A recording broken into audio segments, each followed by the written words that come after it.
സംസ്ഥാനത്ത് പലയിടങ്ങളിലും ബസിന്റെ അമിത വേഗവും മത്സര ഓട്ടവും ഒക്കെ അപകടങ്ങൾക്ക് കാരണമാകാറുണ്ട്. കൊല്ലത്തും സമാന സാഹചര്യമാണ്. സ്വകാര്യ ബസ്സുകളുടെ അമിത വേഗമെന്ന പരാതി വ്യാപകമാകുന്നുണ്ട്. കഴിഞ്ഞ ഒരു വർഷത്തിനിടെ ബസ്സുകളുടെ മത്സരയോട്ടത്തിൽ കൊല്ലത്ത് മാത്രം ജീവൻ നഷ്ടമായത് 15-ൽ അധികം ആളുകൾക്കാണ്. അപകട സാധ്യത കൂടിയ മേഖലകളിൽ പോലും വേഗം കുറയ്ക്കാതെയാണ് സ്വകാര്യ ബസ്സുകളുടെ മരണപ്പാച്ചിലെന്നാണ് പരാതി. സ്വകാര്യ ബസ്സുകളുടെയും KSRTC ബസ്സുകളുടെയും മത്സരയോട്ടത്തിന്റെ കഥകൾ നാം ഇന്നും ഇന്നലെയും കേൾക്കാൻ തുടങ്ങിയതല്ല. പക്ഷേ അനുദിനം ഈ മരണപ്പാച്ചിൽ പൊലിയുന്നത് നിരവധി മനുഷ്യജീവനുകളാണ്.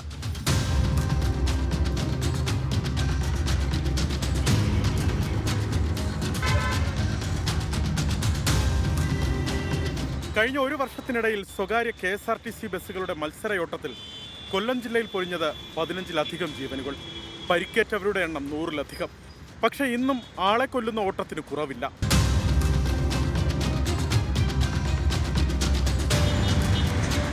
ചെറുതും വലുതുമായ നിരവധി അപകടങ്ങളാണ് ദിനം പ്രതി ജില്ലയിൽ റിപ്പോർട്ട് ചെയ്യുന്നത്. യാത്രക്കാരുടെ ജീവന് വില കൽപ്പിക്കാതെയാണ് മത്സരയോട്ടം. അപകട സാധ്യത കൂടിയ മേഖലകളിൽ പോലും ബസ്സുകളുടെ വേഗം കുറയ്ക്കാറില്ല. നമ്മൾ സൈഡ് കൊടുത്ത് പോയാലും അവർ ഓൺ അടിച്ചിട്ടുണ്ടാവുന്ന വരുന്നത് ഓവർ സ്പീഡിലാണ് വരുന്നത്. അത് സർക്കാർ ആരും ഗവനിക്കുന്നില്ല. അത് ഗവനിക്കാതെ പോകുമ്പോൾ നമ്മൾ എന്താ പറയുക, സ്പീഡിൽ വരുന്നതും പിന്നെ നമുക്ക് ഒരു ഭയം ഉണ്ടാവും.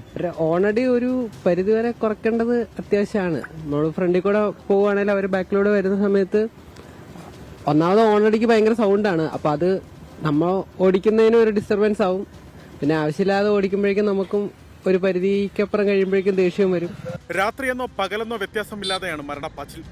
സമയത്തിന്റെ പേരിൽ ബസ് ജീവനക്കാർ തമ്മിൽ സംഘർഷങ്ങളും പതിവാണ്. പ്രൈവറ്റ് ബസ്സുകാരുടെ അമിത വേഗത എന്ന് പറഞ്ഞാൽ ഒരിക്കലും അംഗീകരിക്കാൻ പറ്റാത്ത അമിത വേഗത. RTO ഡിപ്പാർട്ട്മെന്റിൽ നിന്ന് അവർക്ക് നിശ്ചയിച്ചു കൊടുത്തിരിക്കുന്ന സമയമാണെങ്കിൽ പോലും അതിനേക്കാളും മത്സര ഓട്ടമാണ് ഇത്തരത്തിലുള്ള അപകടങ്ങൾ സംഭവിക്കുകയും ദാരുണമായ മരണങ്ങളിലേക്ക് അടക്കം പോകുന്നതിന്റെ ഒരു സാഹചര്യം ഉണ്ടാകുന്നത് അമിതമായ വേഗതയാണ്. നിയമങ്ങൾ കർശനമാണ്, പക്ഷേ അപ്പോഴും അപകടങ്ങൾക്ക് കുറവില്ല. അപകടത്തിന് കാരണങ്ങൾ പലതുണ്ട്. വാഹനത്തിന്റെ കാലപ്പഴക്കവും അശ്രദ്ധമായി വാഹനമോടിക്കലും അടക്കം നിരവധിയായ കാരണങ്ങൾ അപകടത്തിലേക്ക് നയിക്കുന്നുവെന്നാണ് നിലവിലുള്ള കണ്ടെത്തൽ. പറഞ്ഞത് വീണ്ടും പറയുന്നുള്ളൂ. അപകടമുണ്ടായ ശേഷം ഇടപെടൽ നടത്തിയിട്ട് കാര്യമില്ല. ശക്തമായ നടപടി ഇക്കാര്യത്തിൽ ബന്ധപ്പെട്ട വകുപ്പുകൾ സ്വീകരിച്ചേ മതിയാവും. അല്ലെങ്കിൽ തെരുവുകളിൽ ഇനിയും കൂട്ടക്കുരുതി തന്നെ നടക്കും. കൊല്ലത്തുനിന്ന് ക്യാമറമാൻ അരുൺ സാറിനൊപ്പം അരുൺ രാജ്, 24. പൊതുജനം കഴുതയല്ല സാർ.